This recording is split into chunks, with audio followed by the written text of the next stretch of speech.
Let's roll. Co-pilot on the passenger side, be so fly. Yeah. She so lit, we so high. Just me and my chick, yeah. Just me and my chick, yeah. Co-pilot on the passenger side, be so fly. Yeah. She so lit, we so high. Just me and my chick, yeah. Just me and my chick, yeah. She give me a bit of her love.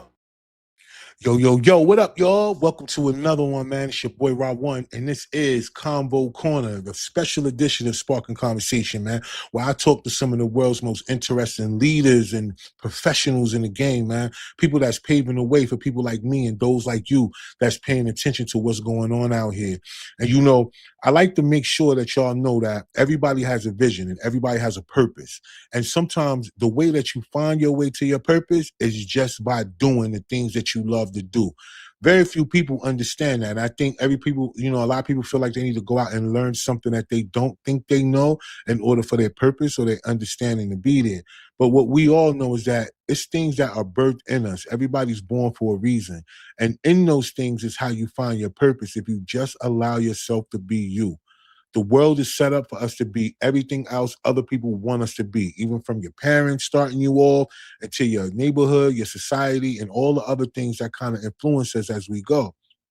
But as I said about Convo Corner, these conversations are going to be about people who actually believe in them. Now, one thing about a lot of other situations we have, very few people that we know stand on what they believe in. You know, it's a lot of people who feel like they can only do things that they get validation for. And then we don't want to always feel like that's the only way that we could be successful is based on whether other people are going to like what we're doing. And I mean, what we mean by other people is the people that are around us. So today, I got the great Vincent M in the building, man. And y'all know y'all seen him on so many different things. So look, I'm going to read a couple of them, right? Because it's way too many. But I just want y'all to know, like, you know what I'm saying, what this brother has done, the work he's done.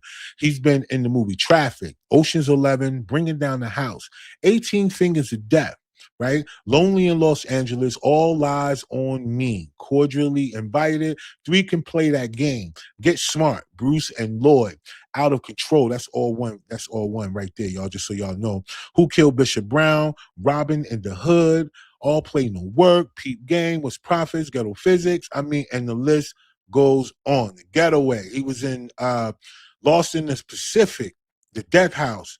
It's so much work. He was even on the television show, Girlfriends, CSI, you know. And so I just want y'all to know that this guy that we get ready to talk to, man, he's not somebody that, you know, that people would say is just one of those people that's trying to do something. He's actually doing it. But before we bring him up, I have to bring up my co-host because she's responsible for the reason how I get these people on the platform. So we got to bring her up real quick.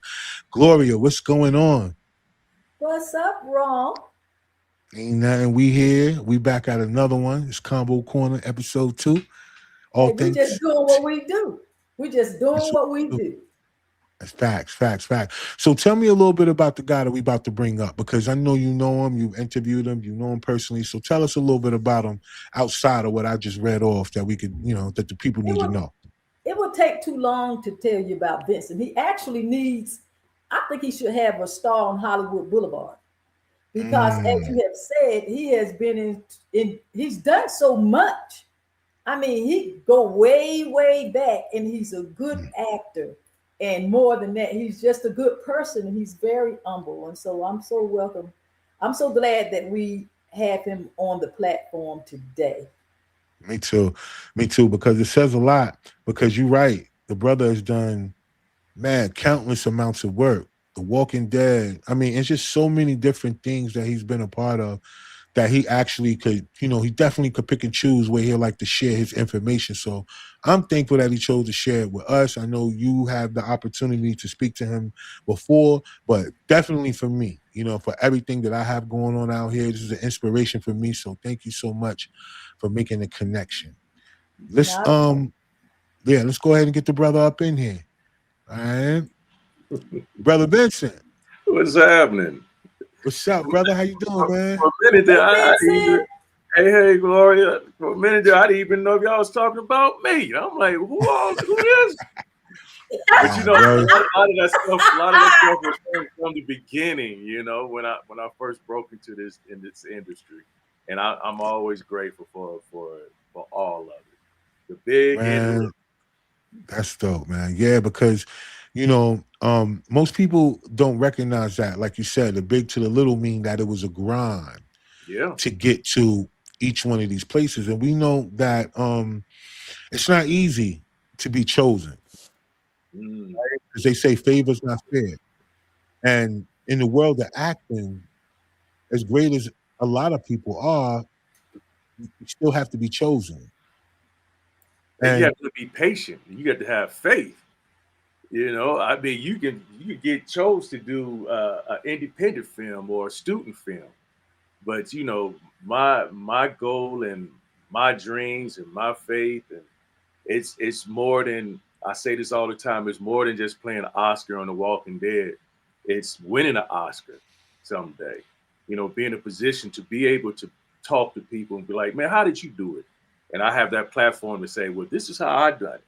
But my platform is going to be real. It's not going to be no sugar coated down. And, you know, I'm thinking that I'm just going to tell you what you want to hear. No, I'm going to tell you the real. And I'm just glad that God has put me in that position to be able to answer questions and inspire and motivate and teach and preach to people that's trying to break into this industry. You yeah, know what the man. cool part is, Raw, is that What's up? Vincent didn't even start out. He wasn't dreaming of becoming an actor or anything like that. It wasn't nowhere Wow. in his window. No? It was Wow. just something that happened to him. That life happened to him, and it fell into his lap. Tell us Yeah. about how it fell into your lap a little bit, Vincent. I always say, man, I didn't pick acting. Acting picked me. One day Mm. I went and saw, well, let me back. A lot of people know this story. I worked at General Motors in Dayton, Ohio. Now, let me back even further. Coming out of high school, man, I probably got every letter from every school that you can think of to go play basketball. But I didn't want to go straight to college. I wanted to tour with my rap group. I was a dancer in the rap group, two rap groups to be exact. And dancing and basketball was my first love. And I had been out of high school for 2 years. And one day, I mean, we were opening up shows for like MC Hammer, NWA, Salt and Pepper, Special Ed. We was the opening act, but we were good. We had a nice stage performance. You know, a lot of times at the opening act, you're like, boo, get him off of there. But we had a nice stage act or whatnot. And after a couple years of doing that, a basketball coach called my mom and was like, we would like to give him a scholarship. And she said, well, you haven't even seen him play in 2 or 3 years. She said, it doesn't matter. I got a feeling your son still got it. And I was still playing ball, you know, even though we were touring, but I was still playing ball. I went to school in Chicago, South Suburban College. And being from Ohio, I'm originally from Dayton, Ohio. The job to have was General Motors. And that summer, I didn't go back to, I mean, I've been in school for 2 years, but that next summer, I ended up getting a job at GM and I never did go back to school. But the thing about it is I got hurt on the job and they told me I couldn't come back. So now I'm trying to figure out what I'm gonna do. I started working at Champ Sports and I became the number one salesman in the district in Dayton, Ohio. They said, you're doing a great job. We want to train you as assistant manager, but you have to move to Columbus, Ohio. I moved to Columbus, became the number one salesman in the district there. One day, the general manager came and said, you're doing such a great job. How far you want to take it in the company? I said, I'd like to have a position like yours one day. 2 weeks later, that man fired me. I went to my manager and I asked him why. He said, whatever you said to the general manager, that's why I have to let you go. After that, about 3 weeks after that, I went and saw my very first play, and I had never seen a play before. It was at a theater called Living the Dream Theater in Columbus, Ohio, about 20 seats. Um, After the play was over, I introduced myself to the actors and actresses. I'm all hyped up. I'm saying, man, you guys did such a great job. They say, really, you should come and audition. I say, really? What's an audition? I didn't even I didn't even know what an audition was. And they said it's like an Right. interview.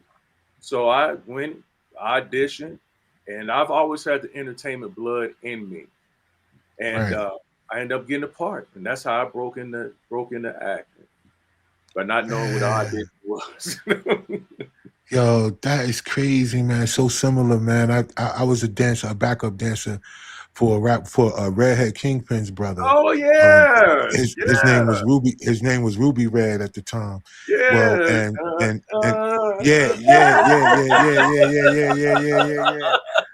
Yeah, that was me, man. Also was in 2 rap groups and toured, and I did a lot of that solo as well too. Scoop and Scrap Lover. Yeah, Scoop. Hey, yo, look, he used to cut my hair. Yeah, Scrap, he used to cut my hair. Yeah, I because I'm from Jersey, right, and I'm from East Orange, so they were all there, like everybody, like even from the comics and stuff like that. Yeah, it's my guy, yo. I was in a group with his brother, and we started off dancing as well too before they got their thing and they went off and did the Rotten Rascals.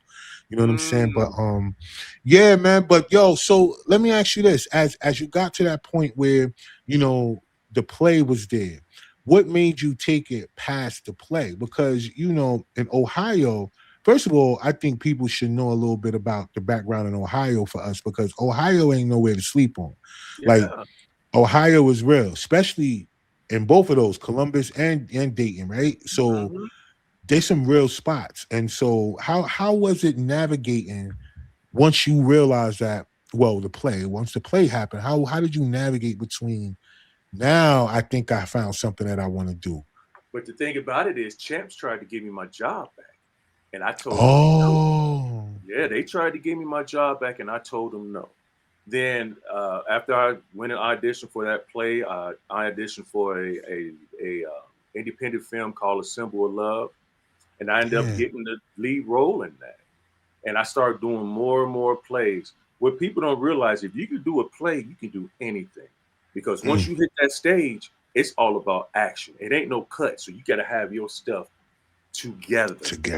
Okay. So then the movie Traffic with Michael Douglas came to Cincinnati, Ohio. And I ended up, I auditioned and I got a part. And I told my parents, I said, I'm moving to LA. They was like, you don't even know anybody. I said, it doesn't matter. I am gone. So I ended up moving back to Dayton, moving in with my parents. And I was working at some place, saving my money to move to California.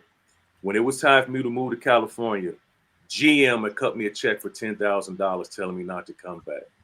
So I always say, well, we might think it's a negative, might be a positive to push you into what you really enjoy. Because if I would have still stayed there, GM, guess what? 3 years later, everybody lost. Everybody was gone. They closed the factory. So I found something. Of course, basketball and dancing was my first love. But when acting came, I was like, not only this is my love, this is my passion, this is my life, and this is my career. And when you have those thoughts, then you really and truly, no matter how many no's you get or how many times people, I don't want to say slam the door in your face, but when you love it like that, you stick with it. And I think that's what's wrong with people or kids today. They expect everything to come just like that.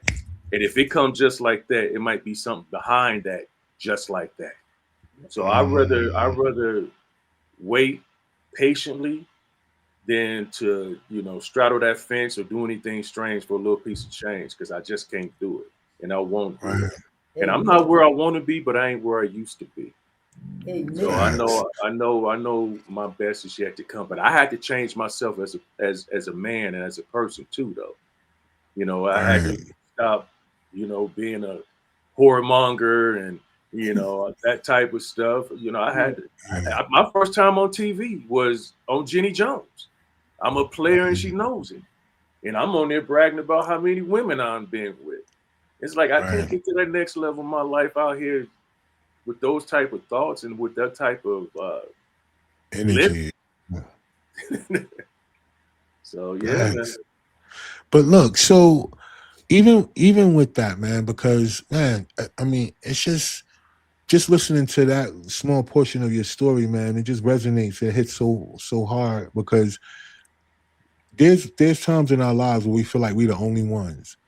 in whatever the situation that we're in, right? Like at that moment, because maybe nobody else around us is going through anything similar. So we get into this bag where, you know, we feel like we're the only ones going through this. And then to hear stories like yourself and other people, because, you know, there are a lot of no's more than there are yeses, because you have a really, really, you know, huge filmography, but, you know, you've heard more no's than those yeses that you have. So Every let's talk week. a little. Let's talk Every about week. that. Yeah, yeah. Let's talk to the people a little bit about that. Getting Hey, over man. rejection. Look, I mean, when you might as well say when you audition and you don't get the part. I mean, I don't want you to feel like you're being rejected, but you're definitely receiving a no. If you didn't get the part, it's a no. And I think one of the hardest things is to be studying. You studying, you know, you putting your all into it. Right now, it's like, you know, now that I'm married, my wife helps me with the auditions. You know, she's playing the other part, she's filming, and all this Beautifully. other stuff. And you know, it's tough because it even has gotten to the part where she be like, well, what, you know, did I do anything wrong? Meaning her. I was like, no, it just wasn't my time to get that part. But you still stay with it. And one thing people have to stop doing is comparing their lives and their careers with people that's on social media. Yes. Stop doing that. People aren't gonna post the bad stuff. They're only gonna post the good stuff. That's right. And to my fellow actors and actresses, you know, focus on your audition. Don't focus on, hey, I'm at my audition, you know, showing people you at an audition. Focus on what you're supposed to be focusing on. You know, and if you're call yourself an actor or an actress, you don't have to come off like you bragging and boasting all the time. Yeah, I'm doing this. I just got this. What about all the other times that you didn't get it? Talk about that. That's what people really need to truly need to hear. Because this industry ain't peaches and cream, man. You know, it's been plenty of times I sat around and cried and wondered and, you know, second guessed myself. So people want to hear the real. They just don't want to see the fluff, you know. Right. So Nah, but if that's it wasn't for my career, I would never get on social media. I wouldn't. I me wouldn't, neither. because that's what's taking over the world right now. Being seen, you know, being relevant and all that other Yes. stuff. And it kind of rubs me the wrong way sometimes, because it's just like I don't never want anybody to feel like I'm coming off bragging about what I'm doing because I'm promoting something that I've been in. You know, I don't never want to put, you know, I see a lot of put people on social media be like, booked it. I'm like, okay, you got the job. right. So what? Go do the job. But I think that's a Exactly. lot. I think it's a big difference between me and a lot of other people. I don't. Yeah. I don't like that. I don't believe it. Yeah. And I think that's the difference, right? Most people got the mindset to wanting to be lit, wanting to be on, wanting to be that person. So that's why they always letting people know what they have going on, because they miss the difference in what it really means to have content or be a content creator for social media, when it comes down to you wanting to let people know that you're serious about what you're doing. It's a business, but at the same time, like you said, that you're not bragging about, look what I got, look what I did, look what I have. And it's Mm-hmm. more like, you know, it's a thin line between that, because yeah, social media, I mean, outside of you really trying to monetize or market your business and stuff, it's like, why are you on there if that's Yeah, not what you're trying to do? it's a So big whenever difference. you, it's a really big difference, man. And that, I think so, like I was going to say, so whenever you take your auditions, are they mostly taped ones, or are they mostly in person? Well, since coronavirus, you know, Mhm. a lot of times it's being taped now. But Yeah. I like to be in person for the simple fact you can get a feel of the person. You know, you get a feel of who I really truly am outside of acting. You know, sometimes, and a lot of times nowadays, when you film an audition, they or record an audition, they want you to tell a story about yourself. They want to get to know See, like the dogs, you know, they want Yeah, to. yeah. Is that Macy? That's Marley. Is that Macy? That's her. And a lot of people want to. Oh, it's because of the environment. It's a lot of people want to know who you are outside of that, because you can be a great actor, great actress, but can the people stand you after they say cut? You can be the biggest butthole. You could be the best actor, but you could be the biggest butthole after the scene is over with. And if we sitting on set 10, 12, 14 hours a day, do you really want to be bothered with this person having a funky attitude all day? In the same breath, some people deserve to get that funky attitude because you're sitting there wasting their time. You know, don't have me on set at 8 o'clock and y'all don't start to 2, and y'all sitting around chilling. Nobody want to do that. But you still, it's a way to say everything. It's a way to still be professional without being, that ignorant or whatever. Yeah, to it. Yeah. But then some people don't respect it unless you let them know how valuable you feel about yourself, right? So. But then you get talked about. Just recently, a friend of mine ran across this guy, and this guy was like, I guess he had looked her up and was like, "Oh, I see you working with Vincent M. You work with Vincent M. Ward a lot." And she's like, "Yeah." And he said, And she's like, "What do you mean? Oh, I heard he was a problem on the set." And she said, "Problem? Who? Right. The man is on time. The man has his lines together. He comes in, does what he has to do, and he goes home." And she basically checked him. But my thing is, dude, you're a professional actor. I know who he is. She told me his name. I auditioned against the guy before. But how bitchy is that to say something about somebody who ain't even there? I know. That's the whole thing about it. But for me, it was just like, I wasn't gonna get mad. Anything, as long as I know the truth, as long as the people who I work with know the truth, as long as God know the truth, God take care of all of that. But it's just like, dog, there's people really out here that's like hating like that. But my pastor, Bishop Noel Jones, said, if you ain't got no haters, then you ain't doing nothing. What? That's my man, Noel. Oh yeah, you know how it is, the proclivity of this situation. Yes.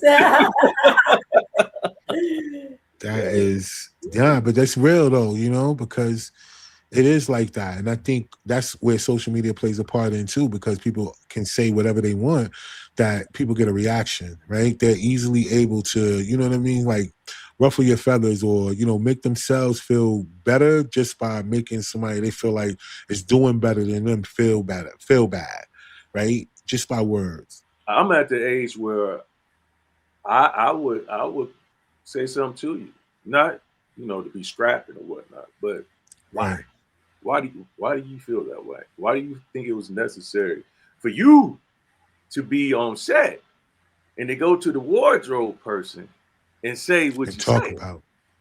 Why? I'm not even that. You got the part.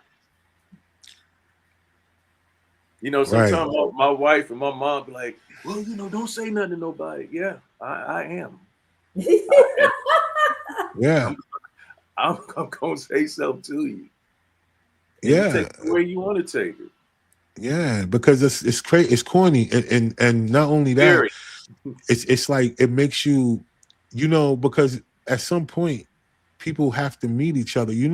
Sometimes people block their blessings with that type of energy, right? Because you never know down the line, you guys might have been meant to be in something together. It shouldn't be looked at as competition because you're going for the same thing. That's the difference with this when it comes to comedy, acting, and all of these different things. When these people start to have beef, it starts to really feel manufactured, right? Or just somebody is just corny in real life. Because other than that, there's no real competition. Rap music, okay, I can understand. I'm better than you, you better than me. That's the nature of the music.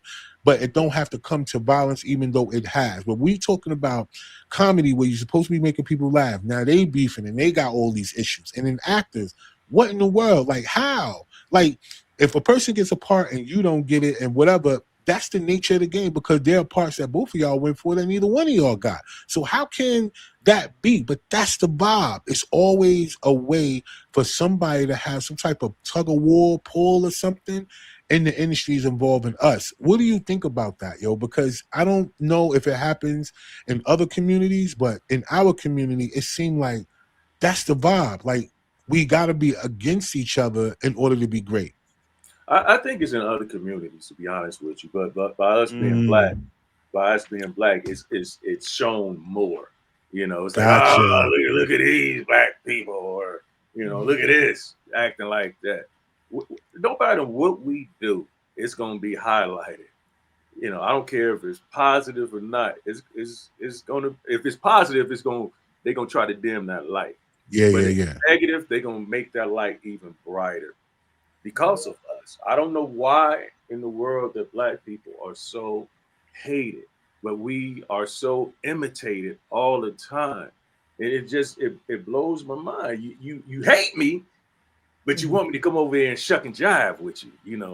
You hate me. Oh, but I love your character on The Walking Dead. Oh, I love your character on True Blood.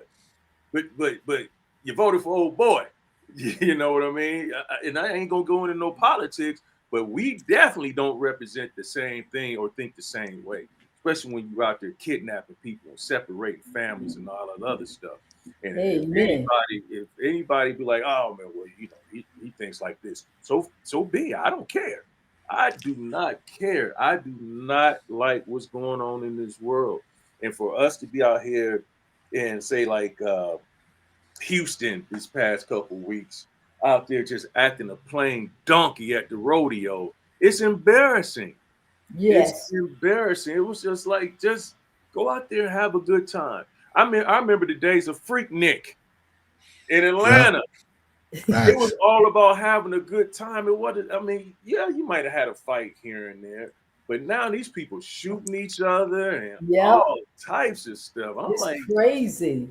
I ain't never got in trouble, and it's hard for me to get a damn gun. Where am I getting all these guns from? Vincent, who's gonna bother you? You 6'5". That's why it will bother me, because they look like this dude. But it's like how does this happen? I remember we had Scared Straight growing up. We watched that, but like, I ain't going to no jail. These people don't care. They do not care. They ain't scared of jail. Growing up, I was scared of jail. Right now, I'm scared of jail. I love my family. But these kids, these young adults, they don't care about that. They just they don't care about it till they get there. See, that's the one thing about it. People glorify that lifestyle in a way where it makes it crazy. Because even here, like just recently, they had something happen with a teenager where a young boy was trying to sell his jeans. Like, somebody wanted to buy some jeans from him, but instead of coming to buy it, they came and hurt him and killed him over some jeans. And he was 15 years old, and he passed away trying to clean up his own blood, right? Because they didn't get to him in time, right? Because of this whole thing. So the mentality and the things that people are promoting and projecting on us, that's why they hate us so much out here in these streets and all over the world, because of those images. Just like you was talking about Texas and the rodeo and all these other things, because you're right, that's the highlighter. They use every emotion that we use against ourselves to use against us to everyone else, to paint the right picture. So when it comes down to what y'all was saying earlier, not so much about politics, but whenever those people in those positions do what they do, it always affects us here on the mainland. Like, when things happen here, then we'll be less likely, or they'll be less likely to gather around us, because we are the ones where everything evolve around.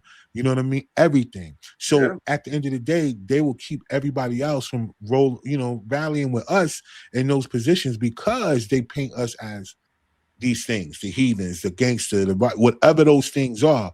And so that goes along with what you said. That's why we hate it out here. And to the point where, we hate ourselves, and not everybody, but that's the image and the projection that they give out there. What do you think about that when it comes? Look at Drewski. Look at the thing with Drewski. Yeah, that was crazy, he's right? He's dead on the chick. It's something that's funny. But now the man getting death threats. People telling him to watch his back and all this other stuff. It's just like it's he can't do crazy. nothing. And then she said something like, "Yo, if she did blackface, everybody will call her racist." But I'm just saying, like, when things are funny, it's funny, right? Because when Robert Downey Jr., you know what I'm saying? We was like, "Yo, that was funny." Yeah. Out of all things, we as a people, and I don't refer to a color, man, because I hate the fact that we have to identify as a color. That's just my personal thing, because the color doesn't identify us as a race. I had a pastor on just a few days ago, and he was really going into this thing, not to get off topic, but he was really going into this thing about where he felt like the real Jews or whatever are the biblical Israelites. And I was like, bro, even if we want to do that, we can't, because, just the region alone don't produce people that look like that. And we just don't understand why that is so relevant that people want to teach that. And he went into all these other things. We had a small disagreement, not one that was, back and forth, but just the fact that when it comes down to our truths, when we try to tell it or we are standing on it, is where we get the most kickback or I mean, where people just try to fight against us the most. Like with this thing they got going on with the countries, the United or the NATO, I think they all voted against slavery, as it was the worst tragedy to humankind. I mean, even over it is right over the Holocaust, and the only 3 countries that voted against that was United States, Israel, and Argentina. Wow. Not states, countries, sorry, that voted against that. And so this also goes to show why we're so hated against the world, because think about just those 3 alone, why they wouldn't want to acknowledge it. First of all, Israel wouldn't want to acknowledge it. Why? Because they know they stole identity. Now, the United States can't do it because of their connection with that. Now, Argentina, we already know what we know the vibes of Argentina, right?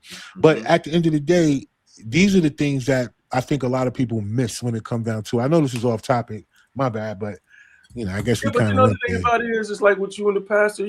We all can agree to disagree, but still be respectful. Exactly. The internet, social media is the best and the worst thing ever made. Because it gives people a platform to be something that they really and truly aren't. But behind this computer, they something totally different. Totally different. The stuff that people say on social media that they would not say it face to face. It's sad that it's like that, but that's the time we live in. I remember years ago they would always say we're going to be on our phones more than we watch TV, and I'm like, there's no way. I was wrong about that. Oh, they're going to put chips in people. They didn't have to put chips in people. We had these cell phones. Yep. We had these cell phones. That's the. Hey, I'm doing an interview. I'm doing a conversation. Macy, behave yourself. That's Macy, and that's Marley. Marley is the young one. She's the puppy. That's dope. So here's Macy. She just jumped up on my lap.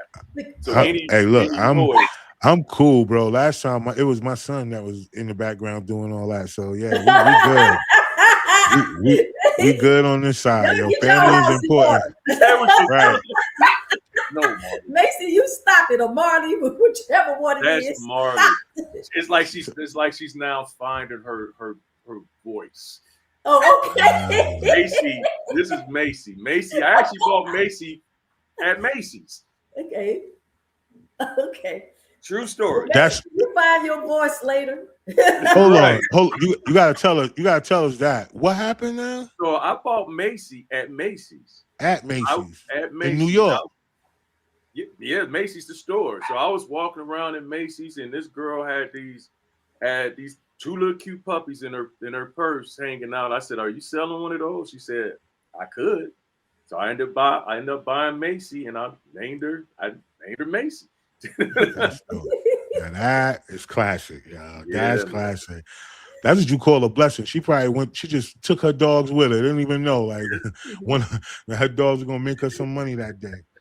So whenever you're doing your auditions, how does that work? What do you do then? Do you put them in a whole nother room? Do you go in a whole nother?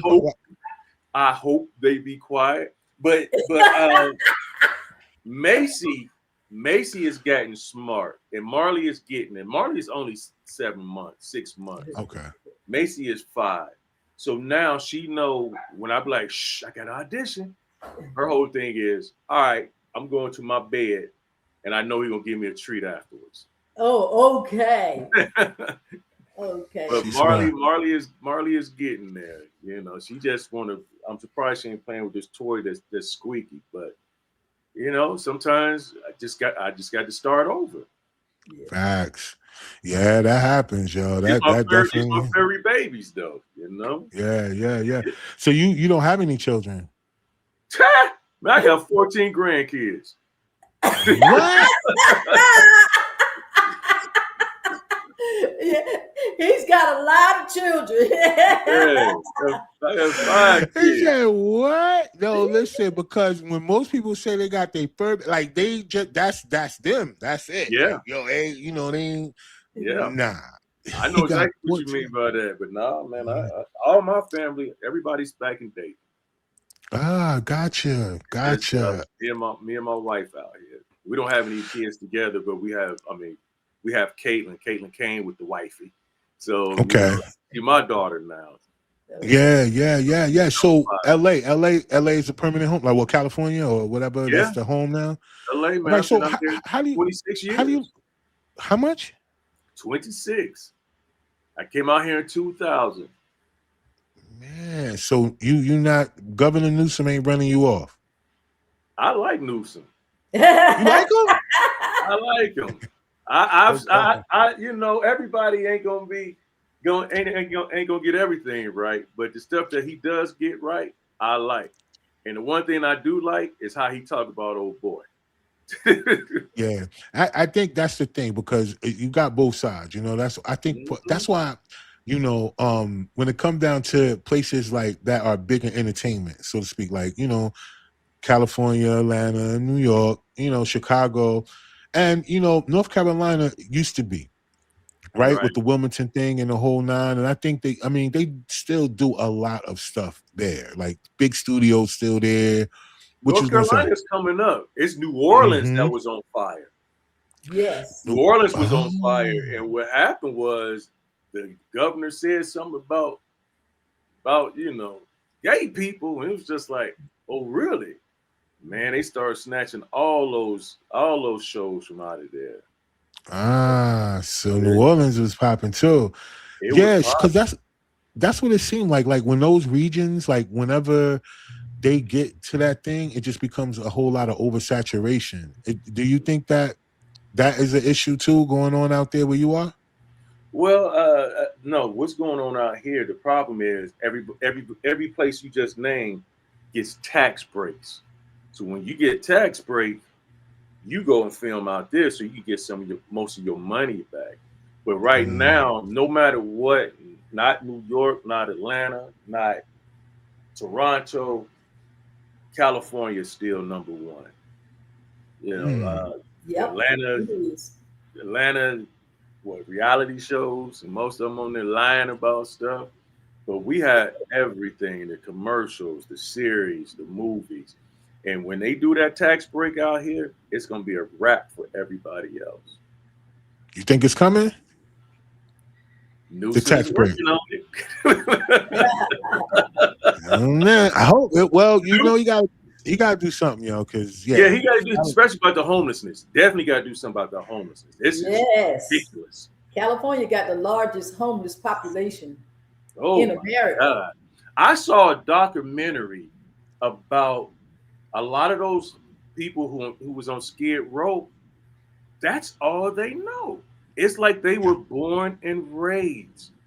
And I was sitting there like, wow, you don't know nothing about living in a house or apartment? That was unreal. Nah, bro. And I saw a documentary on Skid Row where the people that were there were all aspiring something, whether acting, singing, something in the business. Like the majority of them that are there is the talent. They said that it's I more believe it. talent on Skid Row in that area of California Hmm. than there is in the whole world. I believe it. I've had stories with friends of mine that, I mean, hell, I just spoke to somebody the other day when I was on the shuttle going to LAX. And she happened to be from Ohio. And she was like, yeah, I moved out here to do this, this, this, this. Then I became homeless for a while. And I was like, what? But I've heard that story a few times. And that's why I'm like, I thank God I ain't never had to do anything like that. Because I remember talking to this one young man. He was like, he refused to move back home and for his dad to call him a failure. He said, I was homeless for like 6 or 7 months. He told me about how his car, how his car got repoed with all this stuff in it. And so how he moved to the streets, and he ended up going down to Venice Beach, and the gang tried to put him in the gang and all types of stuff. And I'm just like listening, like, wow, you just never know what a person goes through, man. That's exactly right. Uh, Yeah, and I tell you, that's why the road to our purpose, man. It takes it takes some things for us to get there. Sometimes, a lot of people go through more opposition than they have to because they don't listen to that small voice inside of them, and then there are others who allow that insider, that spirit to work for them. yeah, Even because they do things and they don't know. They just say, I'm gonna do it. Especially when it has something to do with positivity. People they do it and they find their purpose in that way. But yeah, there's a lot of stories of people who just went through some of the things that you couldn't imagine that they went through, but they made it through it. But yeah, then there's a majority that didn't. So that's why whenever we talk to people like you or anybody else that actually, you know, are in what they believe, not just the fact of saying, yo, I've done this or I'm trying to do something. You're actually doing it. And at the level where you still have to do it in a way where you have to keep shooting or stay in the gym, so to yeah. speak. Not, I'm already made it. Your resume is big enough. Like, think about some people now, just for a 9 to 5, they show their resume, they expect they're supposed to get the job. Look at my Hmm. resume. Like, I'm overqualified almost. So why wouldn't I get the job? But then that's another thing, even out of not getting a job, you're still putting in the applications, you're still in the gym, you're still shooting. That's the part that I think should be highlighted most of all is mindset, because it takes that type of mindset to keep believing in you. Yeah. Do you think that go ahead, go ahead. No, no, no, no, no, no, no. I was gonna say, do you think that that's something that is the most important out of everything that we want to do is how we structure our mindset? Because that's the one thing we can control. The mind is the. Let me tell you something. When I pray, man, I ask God to keep my mind, emotionally, psychologically, spiritually, uh, uh, financially, fit strong. Because think about it, like Robin Williams, you would think, oh, the man Yeah. had it all, and he killed himself. Some Yeah. some other actors and actresses, you were looking like, why would he kill himself? They had it all, but you don't know the mental part. The mental part of this industry is the toughest thing about this industry. Because again, going back to social media, you can be watching somebody and just be like, I auditioned for that part. What did he do different than me? You know what I mean? It's like, I know I'm a better actor than them, but it just wasn't your time for that part. Exactly. Wasn't you have to be patient. And I tell people, man, if this is something that is a hobby, or is there something that you think, oh, I can act, or people be like, hey, how can my son or my daughter get into acting? Have they ever acted? No. So why are you asking me then? You have to make sure that's what they want to do first off. Yes. Just because they can clown around and in the house and do a flip and get up and sing, don't mean that they can memorize some lines or entertain or really entertain people. Sometimes people, they want the fame more than they want anything else. And if you're just trying to be famous, then you might as well just go somewhere else. You know, when people like, oh man, you know, you're a celebrity, you say this, you say that.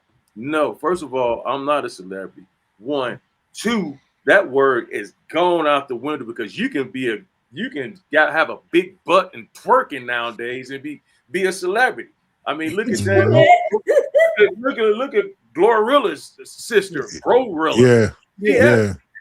You know, these people out here getting paid to do what? What is their talent? That's the part I don't be understanding. What exactly is your talent besides living off somebody else's talent? Distraction. I don't get it. People do anything to be famous. And it ain't, I've worked with, for instance, I did Ocean's 11. Brad Pitt, Matt Damon, Don Cheadle, Bernie Mac, you know, A-listers. I remember one day, oh God, I forgot his doggone name that quick. Not Matt Damon. George Clooney. I remember one day, we played basketball every day, and I was their competition. And I remember one day George Clooney's shoe came untied. Man, you should have seen them people run out there to tie his shoe. You know what he said? Hey, I can tie my own shoe. You don't need to do that. But you know, people put these people on these pedestals and they don't want that. They just want to be treated like a normal person. I remember one day we went to lunch and we had lobster tails. Now I'm 6'4", 255. This dude gave me this little bitty lobster tail. Now me and George Clooney right next to each other. George Clooney said, "Hey man, do you see how big this guy is? Why would you give him such a small lobster tail?" George Clooney's lobster tail was about as long as my arm. The dude was like, "Oh, I'm sorry, Mr. Clooney. I'm sorry. He ain't apologized to me, but he apologized to George Clooney. You know, I remember telling George Clooney, "Hey, George, today is my last day, man. I really enjoyed it. You know, working with you and whatnot." He said, "Don't worry about it, Vince. I'll take care of it." I said, "What? You mean take care of it?" I got an extra 5 days with pay just to play basketball with them. Wow. See, and that's the type of position and I don't want to say power that I would want to have for somebody. You know, doing The Walking Dead, sitting in hair and makeup one day. I see a script. First thing you do is you look for your name. I get to the very last page. It says Oscar dies. I was like, Oscar dies. Boom! I slammed it down because didn't nobody tell me. I slammed it down. It wasn't a minute later when Rick, the guy who played Rick, Andrew Lincoln, came coming. Yeah. And he was like, "Oh, Vince, I just heard that you're not gonna be with us anymore. You know, it was a pleasure working with you." I said, "Yeah, I just saw it too." And he was like he popped out like, "What?" I said, "Yeah, I just saw it. I just saw it in the script." He said, "You mean nobody told you anything?" I was like, "No." He said, "I'll be right back." Before I knew it, man, I had all kind of people apologizing because they were supposed to tell me. Now, I respect that man to the fullest for stepping up and speaking for me. Even though it was an accident, I'm not blaming the producers and executive producers. You know, things happen. You know, they forgot. But for him to step up and speak on my behalf, like George Clooney spoke up on my behalf, and a few other people have too. I respect that, and that's the position that I want to be in. Speak up for the people who doesn't have that voice or that's scared to say something. You know, like if you feeling in some kind of way, then let them know. I remember working on Everybody Hates Chris. I was Terry Crews's personal stand-in for 4 years. And I mean, they would give me different parts here and there, right? I'm stuck. I hated GM, but I always remember you be late, you get fired. And I took that with me. I had never been late on Everybody Hates Chris. Never. And this one particular day, we weren't at our regular studio. We were on this thing called New York Street. New York Street looks like New York. And I didn't know. So it was like maybe 3 minutes from, our regular studio. And I had to run. I am sprinting down there because I'm like, oh my God, I'm about to be late, even though I'm on Wow. time because I'm at the studio. And I remember this first AD, he was talking to everybody, you know, saying what we're gonna do for the day. I mean, the cast, the crew, everybody. And so I come running around the corner, and he's like, "And look at this guy running, coming here late."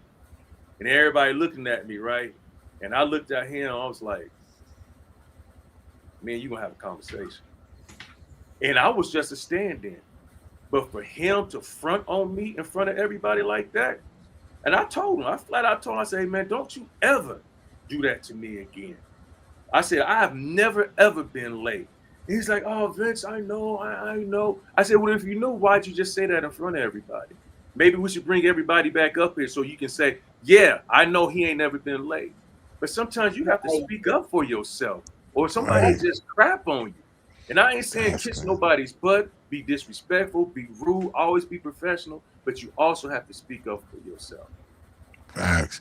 That makes a lot of sense, man. And I also was thinking about this too from what you said that because a lot of actors and aspiring actors they get confused when it comes down to like union work because I know in some sets you are able to have some type of voice if you are under one of the unions. So how important is it to go SAG or are you SAG or how does that work? Like in the sense of your career, because some people they get pigeonholed if they go SAG because then they can't do, independent work or whatever. How does that work in your mind? What do you think as far as what you would give advice to a aspiring actor? Yes, I'm SAG. I've been SAG for 28 years. My bills don't know if it's a SAG. They Mm, don't know if it's union. mm, I know the bill need to be paid. You can still do union stuff. You can. And I would suggest it's just like a friend of mine. Shout out to Landon Moss. Uh, it's a very talented guy. I remember him asking me. He's like, yeah, man. I'm SAG eligible, but I don't know if I want to go ahead and pay that money and become part of the union. I said, you better, because that's when your pension kick in. That's when your insurance kick in. That's where you're taking more serious as an actor when you're a union. And it's, I mean, of course, there's some talented non-union people out here, but when you're union, you have people that um, back you, that support you. If you're treated wrong, or you feel in some kind of way. So I mean, I will always say join the union, but I will always say if your bills need to be paid, and if it's non-union, better go get that work. because so that's what it is. So there's not any stipulations against that. Like once you join SAG, you're not able to do non-union work. No, you can still do non-union work. It just depends on what it is. Now, if it's Ah, something like real big non-union, then I would suggest that you don't. But if it's something smaller, hey man, I got this little part for you. I'm doing 350, 400, $500. You think I ain't gonna have to go get that money? And a lot of times, mm, I mean, a lot of times, let's just be real. SAG they don't even know, because you're not. I mean, you ain't making a whole bunch of money. They know times is hard out here for everybody. Mhm. As long as your union dues is paid, I don't think they care what you do. because that's a misconception. That's a lot of because producing skits. So I do skits and stuff, right? And there's some people who work with me who are um SAG eligible, and then there's some people who are SAG who want to, and they tell me all the time, like, man, I wish I can come get that work in with you, Rod. I see you, man. I love what you're doing, but I can't because you're not, whatever. You have to They get BSing you, dog. permission. You have to say, No, yo, we got to get permission. That's what they say. Say, yo, you got to get permission. You got a right to to the SAG board to let them know you want to use people? Because I want to learn from myself, because sometimes I wonder why a lot of actors or known actors don't do more of their own projects in between getting casted and stuff like that, knowing that they can monetize their social media. That is something that I be thinking about too. Like, yo, why won't they monetize their social media in between their gigs, so that could help with their, how they maneuver out here, and possibly will help them not have to choose certain roles that go against their morals just because of the paycheck. Right, so, you can do what the hell you want to do. Really? Yep. You can. You can do what they can do it if they want to. They just don't want to. Mm-hmm. I'm telling you that right now. I've done most of the stuff on my IMDb is independent films. That's non-union. You know what I mean? Wow. So these people just telling you a bunch, and you can tell them I said it, they giving you a bunch of bull crap. Wow. And you know what's crazy? Because they reach out to you. Like, it ain't like you hit them up, right? It's like they reach out to you and say this stuff. Which is really reach out to you and then say, no, I can't do it. What the hell? That don't even make sense. That's what I'm saying. Like, they'll reach out saying that they would like to, they wish they could, but because they are union, they cannot. And I'm like, I didn't ask. I'm not asking you to, but I need to know more about that, because especially skits. I mean, especially if we doing a skit. You can't come over and do a skit for your boy. Come on, man. Hey, it ain't no damn paperwork and all that other stuff.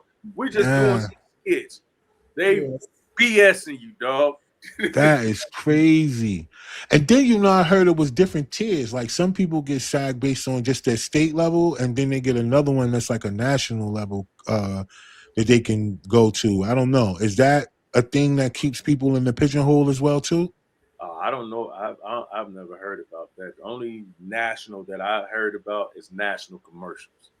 You have your regular commercial that, it just might be shown in, where you live, but then you have the national commercial that's everywhere. Like the national commercial that I just had was the Liberty, Liberty, Liberty with Doug and the Emu. So that's national. When it become national, that's when them checks be coming in. Big time. But it's regional it's just shown in that region. That's the only difference. So they could pretty much put in the work if they want to. It can be independent. Yeah. I mean, think about people do student films. Do you think those most of those movies on Tubi are SAG? Heck no. Nah. No, but you see people that in them know. Old boy who played Biggie in Notorious. Yeah. Doing it, all of them. Yep. Yeah. He's SAG. Yeah. And I mean, if they that scared and if money is involved, just like, all right, well, just give me cash. Can't nobody trace cash. So man.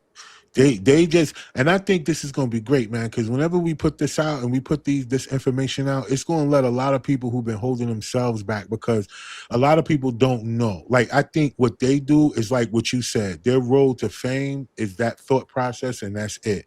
And once they get to that space where they feel like fame is the route, that's the only thing they could think about is just staying in that lane, versus them understanding, like you said, yo, you're the commodity. You work. Like, let that be something. Don't tell yourself no, right? Mm-hmm. So, man.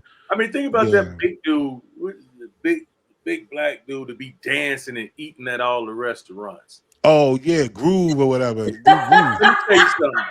If I'm ever in a restaurant and he doing that Sambo crap, that loose, that coming loose, booty, tight jeans with the thing.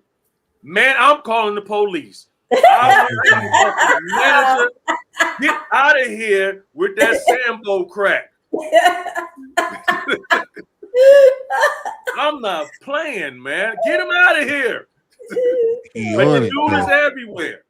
The dude is in different countries, eating food, shark bite, all that bull crap. Everywhere. Oh, get him out of here. everywhere, right? And so that's the point. And I think that's why this conversation gonna be so great for people to hear, is that they understand the difference between somebody who is actually putting in the work and then people who talk about it. And then this dudes is out here just eating food. When the hell y'all become food? Y'all celebrities now? Because y'all eating them and say, oh yeah, this food is good. Oh, this is bad. What? Man, that's why I say the word celebrity and famous is done. Yeah. You know, when you think about celebrity, you think of Michael Jackson, you know, Prince and people like that. Now, people you could be out here just dancing. And get that work, right? And be famous and everybody know you. And same thing like a person like you said, they could be in the biggest movie ever, and the person that is dancing got more followers or more people that looking at them than those guys do, right? I remember a few years ago, they thought the people who had a lot of following that they were hiring them for movies or TV shows, but they end up realizing that that's because they got those followers, and followers don't want to see them on that TV show. They want to see them as themselves. That's what they fell in love with, not them going to play a character now.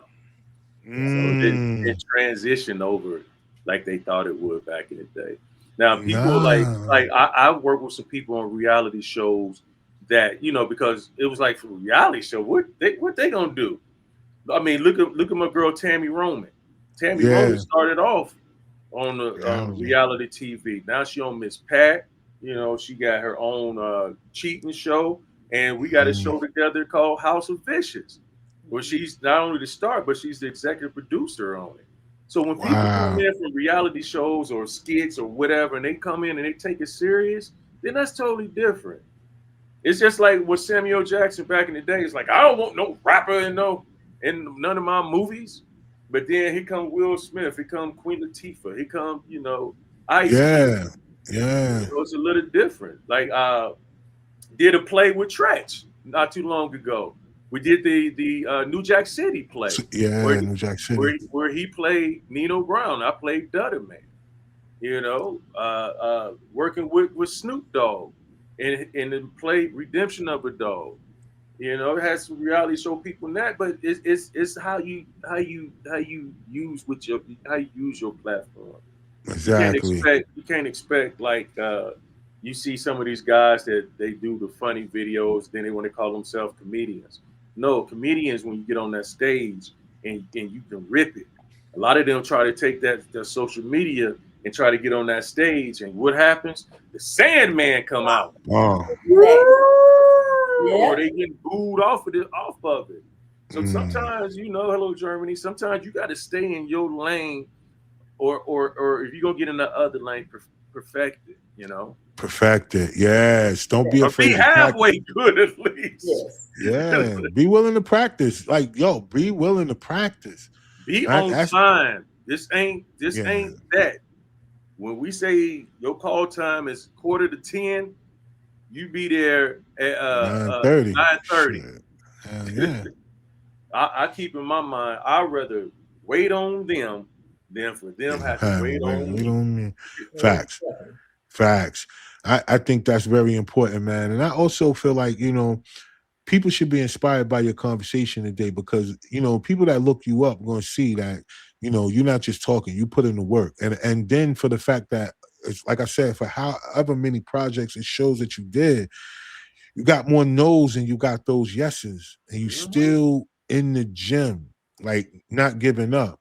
So for the people that's going to watch the playback, man, people that's watching you live on Instagram right now, what would be some words that you would like to leave them with, especially for those that are interested in pursuing this type of career as far as acting or content creation in whatever aspect where they're in front of the camera?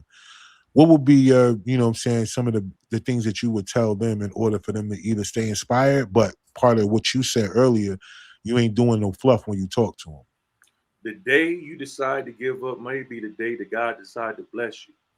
For example, I remember maybe 3 or 4 years ago, maybe longer than that, voiceovers. I had an audition for a voiceover.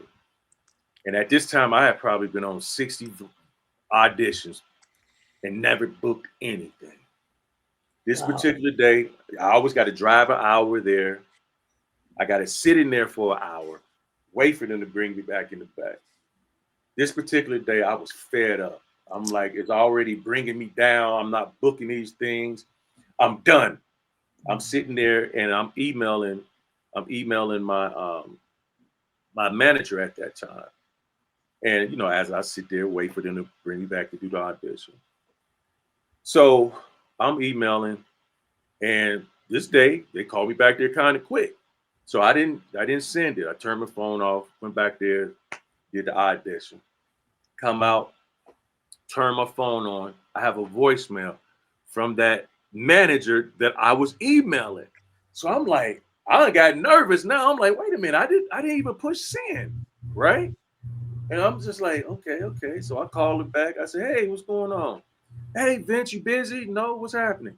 Oh, I just want to let you know that I have great news for you. You booked your very first voiceover. Wow. And it was with Donnie McClurkin's Gospel Gold. And right there, I said, okay, God. What's the odds? And it's on a Christian station. Wow. So from that day on, I told myself, I'll never say I quit because it's not on my time. It's not on our time. Yeah, it's on God's time or whoever y'all might believe. But for me, it's God. And so, yeah, the day you decide to quit might be the day God be like, no, it's Don McClurkin's Gospel Gold. Man. So listen, man, I hope all of y'all that's watching, man, I hope those of y'all that's watching the playback, I hope y'all really understand what that means right there. It's just the whole thing that we've been talking about, a major theme in this whole conversation was not giving up, believing in yourself, and not being afraid to step into your purpose. And I think everything you just said right now should inspire people, especially for those who are seeking validation from others that are around them and not, you know, really honing into what they feel about themselves. Mm-hmm. And I hope that if nothing else, all you guys that's watching and will watch the playback, I hope you guys really put it into that into the perspective that, you know, yeah, it's easy for you to go make somebody else's dreams come to fruition, you know, 9 to 5 and all these other things. Yeah. But it's very hard for you to believe that for yourself. Yeah. And if you follow, you know, Vincent's path and you guys go look him up and y'all see all the work that he's put in and the fact that he said here today in front of everybody, like, yo, listen, I'm still auditioning. I'm still putting in the work. I'm still perfecting my craft. I'm still basically in the gym. Then there's no excuse for any of you guys that out there that feel like because you haven't done something yet. It's no excuse for you. You got to keep pushing. You got to keep going. And I hope that you guys really believe that because the world is not going to stop because you do. Word. If you can't believe in yourself, how you expect for somebody else to believe in you? And don't base everything off of money.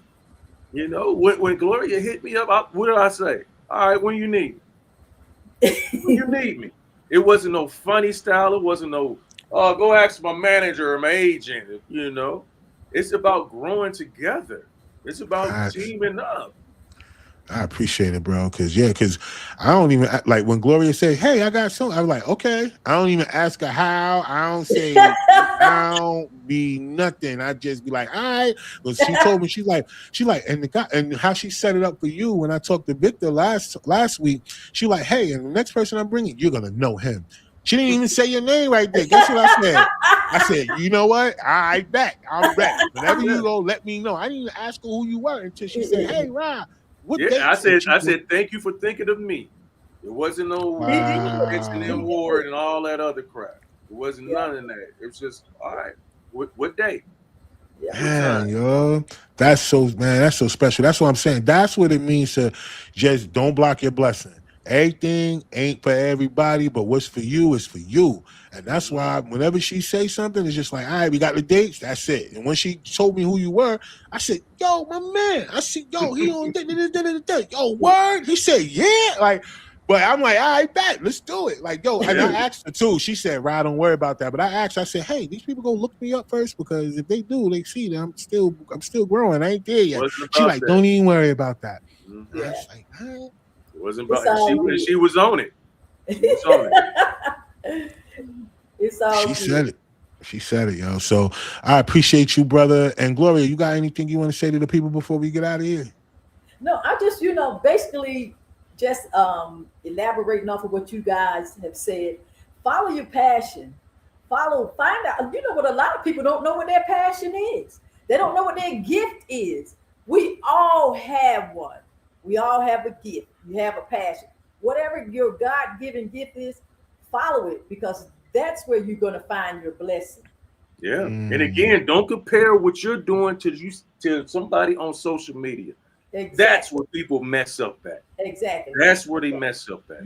Stay in your lane. Stay in your lane, and do what you do. Facts. And so y'all can't, so for all y'all that's watching, listen, y'all can't knock that right there. Like this is straight up. Like you can't be paying attention to other people and then comparing them to you. You'll never get there looking at them trying to compare them to you, because what's for you is for you, right? And just like Gloria said, you know what I mean? Stay in your own lane. It's okay to be you. It's okay. Like you don't have to be somebody else to be accepted. It's okay. Stay in your lane, be you, and be okay with it, right? Vincent also said something too for all of you guys that are funny and try to transition to another space just because you are funny. Remember, if you're not going to put in the work to get there, don't just jump in there. It's like the pool. If you're not going to learn how to tread water, don't jump in the pool. Mm-hmm. At least want to learn the basics before you go out there and just feel like you can do it. I say this to anybody. If you don't believe in yourself, nobody else will. So let's just make sure that we keep that energy out there. And again, brother Vincent, man, thank you so much, man, for sharing your time, sharing your wisdom, and just your knowledge, man. And having a conversation with your boy, man. Because like I said, we growing, and I'm just thankful that you were able to say, share your time with us this evening, man. Man, from one dancer to another, man. It's my pleasure. I'm talking about, I'm telling you, they don't know where to take you, man. I'm telling you, I used to dance behind these people and not knowing that my position would ever be in the front. That was never what I wanted to do. But when it got there, it was like its own path, man. You know what I'm saying? I've done so much stuff, even from boxing, like being in the ring as a ring announcer. I was the second licensed ring announcer in North Carolina. I'm not even from here in the state. Kane lives in North Carolina. Yeah, I've done hosted so many events with him and different people, and I've done so much, bro, like a lot. You understand? And so just to still be, in this place where you're shooting and you're not, you didn't give up just because life went certain ways and you had to go through things and transitions and you're still shooting. And so all your story resonated with me, bro. Like for real, like it's just so much from the rapping to everything. That's everything. It's just my whole thing. You know what I mean? And so, man, I like I said, if nobody else got anything, I did. Thank you, brother. Thank you. So thank you so much, man. Appreciate you, bro. Thank you, Vincent. Thank y'all. So everybody in the building, y'all know we'll catch y'all in the next Convo Corner, y'all. Peace. Bye, Macy. Peace. Bye,